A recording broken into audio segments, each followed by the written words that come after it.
저는 XRP가 2025년 자체를 봤을 때 굉장히 큰 역사적인 한 해가 되지 않을까 바라보고 있습니다. 네. 사실 TPS만 봤을 때는 XRP보다 훌륭한 코인들이 많습니다.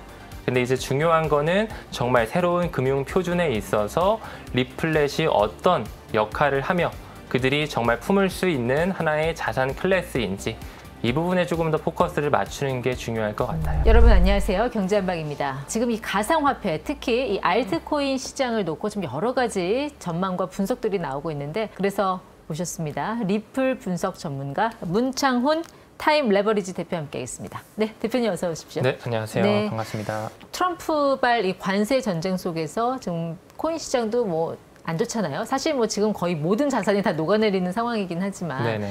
어떻게 보세요? 지금 코인 시장은 일단 뭐 시즌 종료로 봐야 됩니까? 아니면 아직까지 그런 걱정은 시기상조라고 봐야 되는 겁니까?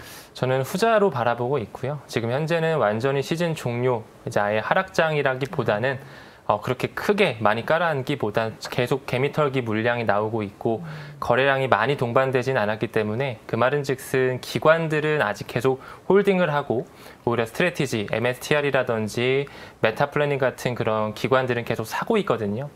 그런 어떤 움직임을 미뤄 보았을 때 저는 조금은 이제 개미털기 구간, 이제 소수의 선발 과정이라고 표현을 하는데 조만간 저는 물량을 소화한 이후에 그리고 이제 관세 정책도 결국에는 좀 합의점을 찾으면서 좋은 상승장을 연출할 수 있는 시기가 도래할 것이다. 이렇게 바라보고 있습니다. 네, 그 리플 XRP. 결국 가상화폐라는 것도 수요와 공급의 법칙에 의해서 가격이 움직이는 거잖아요. 네. 네. 수요가 많아지면 가격이 오르는 거고요. 네. 맞습니다. 그 수요가 많아질 어떤 호재가 뭐가 있을까요? 올해 안에?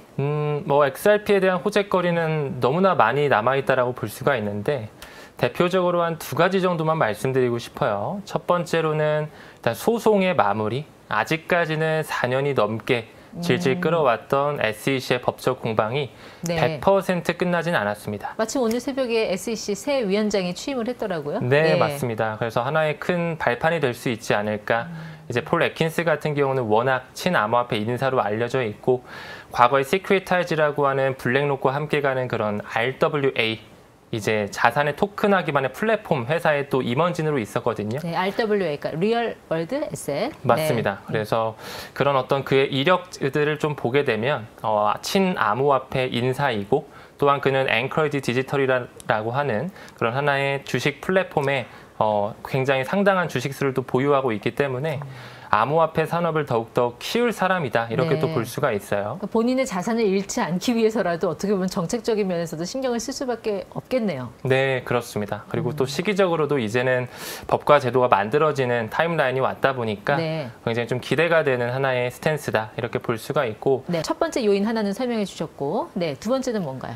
두 번째는 이제 앵커님도 잘 아시다시피 XRP에 대한 현물 ETF가 지금 미국 기반에서 많은 자산 운용사에서 신청은 돼 있고 많은 선물 ETF 같은 경우는 조금씩 세상 밖으로 나와지고 있는데 조만간 올해 상반기 안쪽으로는 세계 최대 자산 운용사인 블랙록에서 신청을 좀 하면서 네. 가격적인 움직임 좀 좋게 흘러갈 수 있지 않을까 바라보고 있습니다. 그러니까 또 하나는 리플사가 뭐 IPO 준비하고 있다면서요? 네, 맞습니다. 네. 리플사도 IPO 준비하고 있죠. IPO가 되면 미국 시장 안에서 상장이 된다는 얘기인데 맞습니다. 그럼 당연히 뭐 기관이든 개인이든 돈이 더 들어올 수밖에 없는 거 아니에요? 맞습니다.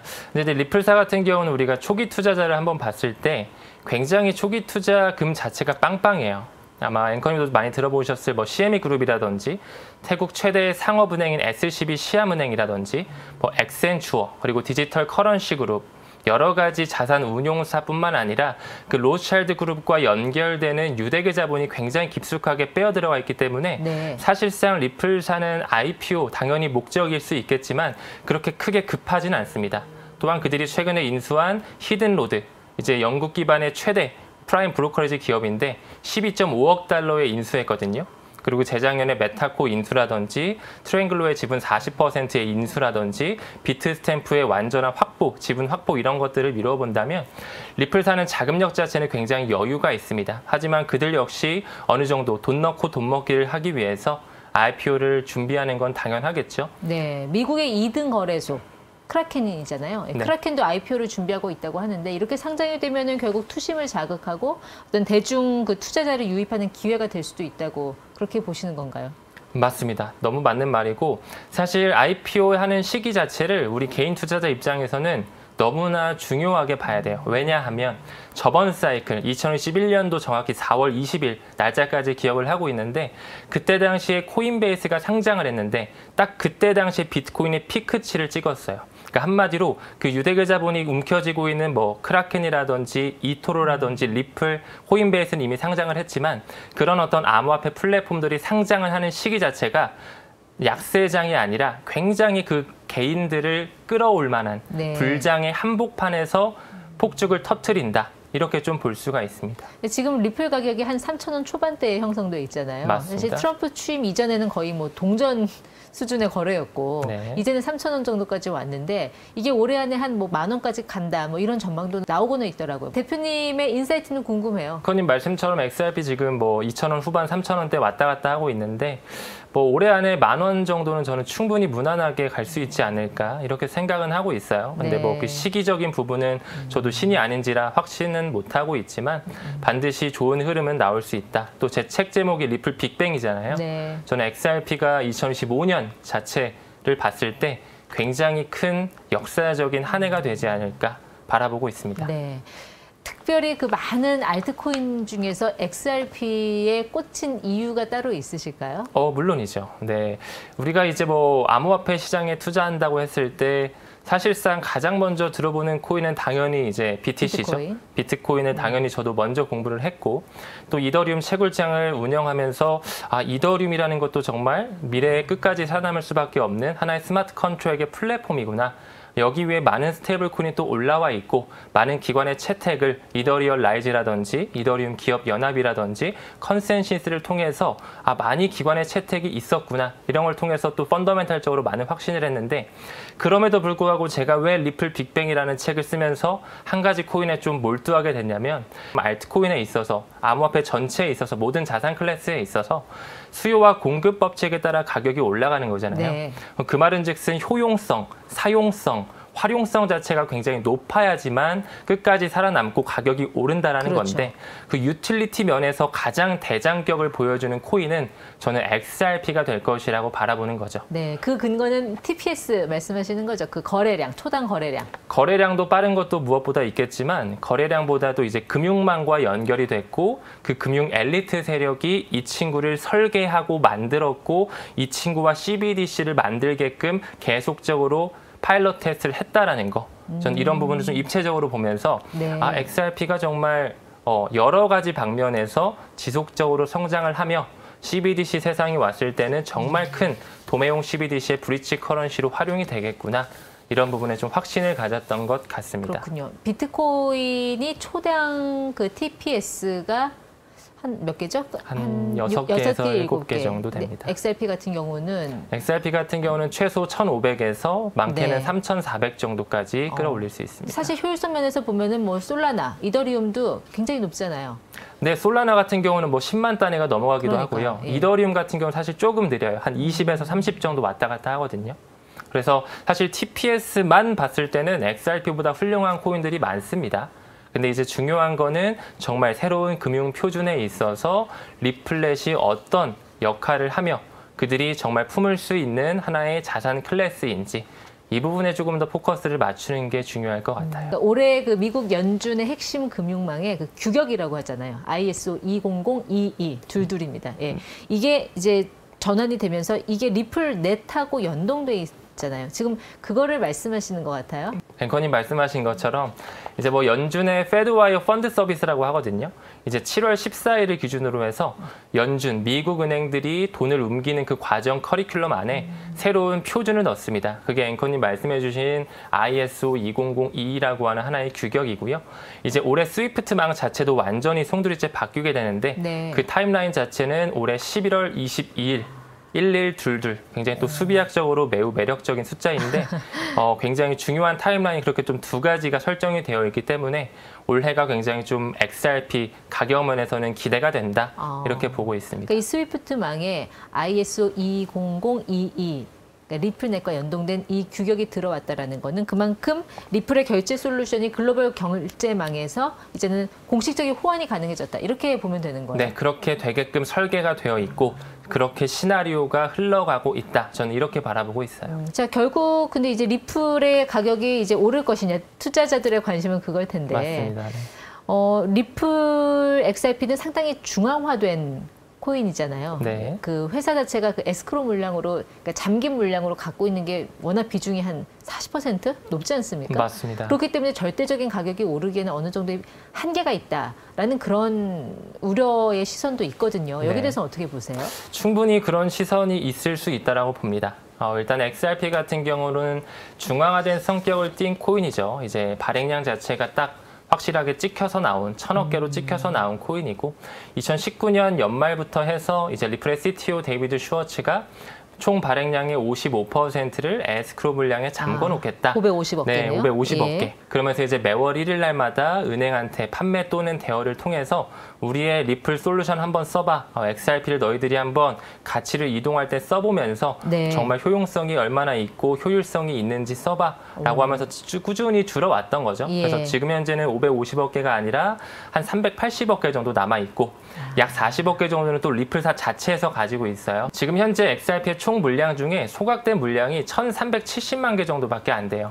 퍼센티지로 한다면 0.0014% 정도 되거든요. 네. 그러니까 한마디로 너무나 뭐 1%도 채 안 되는 물량이 이제 막 소각이 이루어지고 있다 보니까 이렇게 해서 언제 소각될까 이렇게도 생각이 들 수 있는데 앞으로 이제 전통금융에서 완전히 기관의 채택이 오게끔 규제에 대한 명확성이 불어오고 현물 ETF가 출시가 되고 많은 스위프트망과 페드나우 서비스에서 활용이 된다라고 하면 저는 굉장히 이제 쓰일 확률이 기하급수적으로 커지는 시장이 다가오고 있다라고 보고 있어요. 네. 그래서 굉장히 크게 퀀텀 점프할 수 있는 포텐셜을 오히려 바라봐야 되지 않을까. 전통적인 금융사에서 XRP를 쓸 수 있는 날이 멀지 않았다고 봐야 되는 건가요? 어떻게 해석을 해야 돼요? 네, 굉장히 중요한 질문을 해주신 것 같은데 이제 3월 달에 백악관을 필두로 한 크립토 서밋이 한번 열렸었죠. 그때 트럼프뿐만 아니라 리플 CEO도 참석을 했고 많은 암호화폐 플랫폼들의 경영진들이 참석을 하면서 이제 그가 비트코인을 필두로 한 5가지 암호화폐를 비축할 수 있는 가능성을 열었습니다.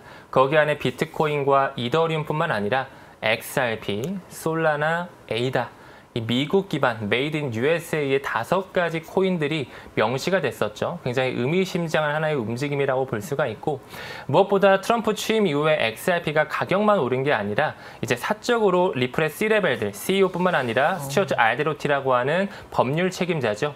CLO와 함께 저녁 식사를 한 바도 있었고 매년마다 그들이 세계 경제 포럼의 연사진으로 참석한 것 그리고 미국의 금융결제원이라고 불리는 Faster Payment Council에서도 리플의 솔루션을 국경 간 결제 영역에서 효율성 있는 하나의 플랫폼으로 바라보고 있다. 이런 것들을 미뤄 보았을 때 어떻게 보면은 리플 XRP의 그 에스크로 물량을 조금 더 미국 행정부와 그런 재무부에서 활용할 수 있는 가능성은 점점 커지고 있다라고 저는 생각을 합니다. 재무부가 쥐락펴락할 수 있는 그 XRP의 물량이 훨씬 더 많아질 거다라는 말씀이시잖아요. 네, 맞습니다. 그걸 통해서 지금 결국 미국의 가장 큰 고민거리는 재정 적자 해결인데 그 빚을 갚는데 이 리플이 쓸 수도 있겠다라는 말씀이시네요. 네, 저는 충분히 가능성을 열어야 된다 생각하고 사실 지금 현재 관세 정책이 계속 길어지면서 미중 무역 갈등이 계속 장기화되고 있잖아요. 과거에 이제 경제자문위원회로 들어간 스티븐 미란 그 보고서를 봤을 때도 그는 이제 하나의 미국의 채무 문제, 빚 문제를 확실히 없애기 위해서 고군분투를 하며 그 보고서를 썼던 것이거든요. 네. 그 요 자체는 이제 미국에서 화폐에 대한 패권을 잃지 않고서 꾸준히 그런 패권을 가져가면서 이 재정 적자에 대한 이 빚에 대한 이자를 완전히 극복할 수 있는 시나리오를 연출하는 과정으로 지금 이 관세를 때리는 과정에 있거든요. 네. 근데 그 부분에 있어서 충분히 XRP가 활용될 수 있는 가능성과 좀 네. 궤를 같이 한다. 이렇게 생각을 하고 있습니다. 그러니까 베센트 재무장관도 지금 보면은 미국의 그 장기 금리, 미 국채 장기 금리를 조절을 해나가면서 지금 관세 전쟁을 하고 있지 않습니까? 예. 그 얘기는 이제 그 리플이 어떤 재정 적자의 빚을 갚는 그런 수단으로 활용된다면 제2의 기축 통화로서의 가능성도 어느 정도는 열어둬야 된다. 이렇게 우리가 받아들이면 되는 거예요. 네, 맞습니다. 실제로 지금 현재 트럼프가 이제 집권을 잡고 난 이후에 미 국채 10년물 수익률을 봤을 때 하향 안정화가 좀 되고 있어요. 네. 최근에 4% 초반대까지 내려오고 있는데 그들의 의도에 맞게 지금 현재 시나리오가 펼쳐지고 있고 결국에는 그들이 이제 빚에 대한 문제, 이자 네. 자체가 지금 국방비를 넘어설 수 있다라는 하나의 예측치까지 나오면서 이미 넘어섰다 그러더라고요. 네네. 예. 그러면서 지금 굉장히 아마 숨이 헐떡이는 부분에 있을 텐데 그런 부분을 한 번에 리셋시킬 수 있는 시나리오를 준비하고 있다. 이렇게 바라보고 있습니다. 대표님 말씀을 들어보니까 올해 뭐 비트코인뿐만 아니라 알트코인 시장도 그렇게 나쁘지는 않을 것 같다라는 긍정적인 전망, 제가 그 일단을 좀 볼 수 있었는데 사실 올해 3월부터 알트코인 불장 온다고 여러 전문가들이 외쳤거든요. 그런데 보세요. 이더리움 같은 경우 거의 2, 3년 전 가격으로 돌아갔단 말이죠. 완전히 뭐 예측 실패 아닌가요? 이 정도면? 맞습니다. 예측 실패죠. 사실 저 또한 2월달, 3월달 1분기를 굉장히 긍정적으로 바라봤고 나름대로의 매도 전략도 세웠었는데 완전히 실패로 이제 예측치가 빗나갔습니다. 네. 그래서 그런 부분은 당연히 인정할 건 인정해야 된다 생각을 하고 사실 언제쯤 오르고 어느 정도 오른다는 이런 답변 자체는 저도 굉장히 좀 조심스러운 것 같아요. 네. 맞출 수가 없다 보니까 조심스러운 것 같은데 사실 저는 그 부분에서 가장 큰 타임라인의 연기는 이 페드와이어 펀드 서비스의 이 타임라인이 자체적으로 연기가 됐어요. 원래는 3월 10일이었거든요. 그래서 저도 그 날짜에 맞춰서 네. 타임라인이 요 정도 있으니까 이때 한 번에 붐이 있을 수 있겠다라고 생각을 했는데 그게 3월 10일에서 7월 중순경으로 밀리면서 전체적으로 뭐 이더리움 팩트라 업그레이드라든지 FTX 파산자 채권자 명단의 상환 일정이라든지 옵션 이더리움의 현물 옵션에 대한 승인이라든지 이런 타임라인이 지속적으로 좀 미뤄졌습니다. 네. 그러다 보니까 좀 뒤로 밀리고 트럼프의 관세 전쟁으로 또 매크로 이슈에 좀 이렇게 지지부진한 흐름을 보여주고 있는데 사실 뭐 큰 그림을 봐야 된다라고 이럴 때일수록 좀 생각을 합니다. 앞으로 이제 시진핑과 트럼프가 협상을 할 수밖에 없는 테이블이 반드시 만들어질 것이고 네. 그들이 원하는 게 사실 동일해요. 약달러를 만들고 금리 인하 그리고 돈 풀기 하고 싶다. 중국 같은 경우는 지금 지준율 인하, 금리 인하, 경기 부양책을 하기 위해서 지금 계속 칼을 품고 있기 때문에 네. 그런 시기가 조만간 올 것이라고 생각을 합니다. 그렇기 때문에 올해 자체를 좀 크게 바라보면 어떨까 생각을 하고 있어요. 결국 XRP 같은 경우는 이제 국경 간의 거래, 이런 스위프트망을 최종 어떤 목표점으로 삼고 있기 때문에 그 시장이 워낙 20경 원인가요? 시장 규모가? 네네. 어마어마한 자본 시장이잖아요. 그거에 초점을 맞춘다면 장기적으로는 물론 우상향하겠지만 사실 뭐 기다리라는 말은 저 같은 사람도 할 수 있는 거고 당장의 투자자들은 마음이 급하고 속상할 수밖에 없는 거거든요. 예. 뭔가 마지막으로 좀 투자자들한테 뭐 유의점 아니면 당부할 점 있으시다면 한 말씀 해주시죠. 네, 일단은 타임라인 자체가 뭐 깨졌다라기 보기보다는 좀 연기가 된 부분이라서 일단 올 한 해를 네 번째 반감기 사이클을 좀 여유 있게 바라보는 게 좋다라고 생각을 하고 여러분들께서 이 암호화폐 시장, 크립토 차르 부서가 괜히 만들어진 게 아니라고 저는 생각을 하거든요. 네. 그런데 트럼프가 지금 데이비드 sak스라는 인물을 통해서 블록체인과 AI 산업을 키우기 위해서 본인이 또 크립토 프레지던트로서 지금 뭐 채굴 산업도 하고 있고 스테이블 코인 USD1도 찍어내고 있고 이제 가격 자체는 매우 지지부진하지만 그의 움직임을 봤을 때는 지금 암호화폐 산업을 육성시키고 있는 건 사실이거든요. 그렇기 때문에 너무 가격에 집중하기보다는 좀 하나의 흐름과 사이클, 이 시장을 바라보는 눈을 키웠으면 좋겠다라는 말씀 드리고 싶고 많은 구독자님들께서 아마 암호화폐 공부하실 때 유튜브 채널로 많이 공부를 하시더라고요. 네. 근데 사실 정말 우픈 현실이지만 암호화폐 유튜버들 정말 많잖아요. 근데 항상 유튜브 밑에 보면은 이 전화번호 이렇게 남겨놓고 맞아요. 여기다 몇 번 문자 보내시면은 저희가 뭐 트레이딩 전략 알려드리겠다, 돈 벌 수 있게 해드리겠다, 뭐 한 달에 10% 수익은 보장한다, 뭐 이런 식의 약간의 좀 폰지 사기와 같은 전략을 피는 유튜버들이 정말 많거든요.